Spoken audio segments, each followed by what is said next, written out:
Welcome to my channel Bhavani ఇంటి విలువలు. ఈరోజు ఒక మంచి వంటకం చేసుకొని మేము ముందుకు వచ్చాను.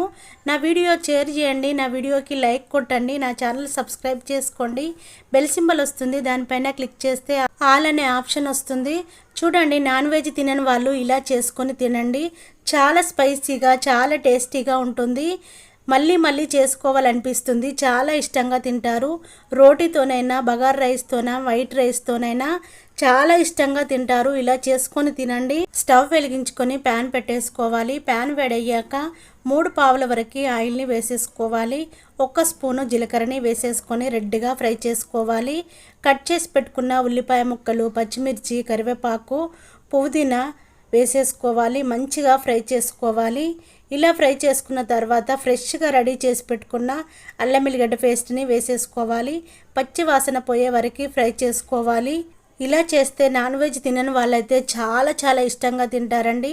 ఇలా చేసుకొని చూడండి, చాలా బాగుంటుంది.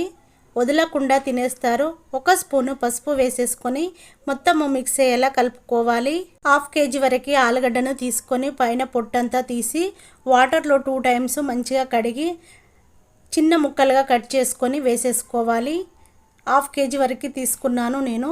మీరు కావాలనుకుంటే తగ్గించైనా తీసుకోవచ్చు. నేను 1/2 కేజీ తీసుకున్నాను. మొత్తము మిక్స్ అయ్యేలా కలుపుకోవాలి.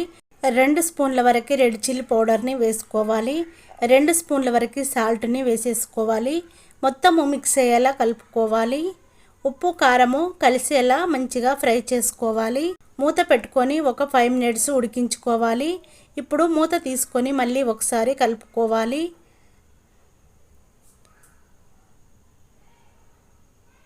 ఒక గ్లాస్ వరకు వాటర్ని వేసేసుకోవాలి.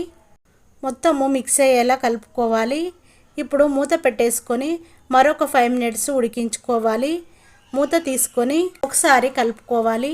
మళ్ళీ మూత పెట్టేసుకొని ఉడికించుకోవాలి.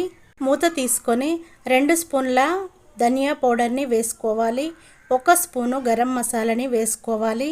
1 కట్ట కొత్తిమీరను చిన్నగా కట్ చేసి వేసేసుకోవాలి. కొత్తిమీరను చిన్నగా కట్ చేసి వేసేసుకొని మొత్తము మిక్స్ అయ్యేలా కలుపుకోవాలి. మూత పెట్టేసుకొని ఉడికించుకోవాలి 2 మినిట్స్ వరకు. ఇప్పుడు స్టవ్ ఆఫ్ చేసుకోవాలి. ఎంతో టేస్టీగా ఉండే ఆలు కర్రీ రెడీ అయిపోయింది. చపాతీలోకైనా, బగారులోకైనా, వైట్ రైస్లోకైనా చాలా టేస్టీగా ఉంటుంది. ఇప్పుడు కొత్తిమీరతో గార్నిష్ చేసుకోవాలి. చూడండి ఎంత బాగా కనబడుతుందో, చూస్తుంటేనే నోరు ఊరిపోతుంది కదా. నాన్ వెజ్ తినని వాళ్ళకి ఇలా చేసి పెట్టండి, చాలా ఇష్టంగా తింటారు. నేను చేసిన ఈ ఆలు కర్రీ మీకు నచ్చినట్టయితే మీ వాళ్ళందరికీ షేర్ చేయండి. నా ఛానల్ సబ్స్క్రైబ్ చేసుకోండి. నాకు ఇంకా సపోర్ట్ చేయండి.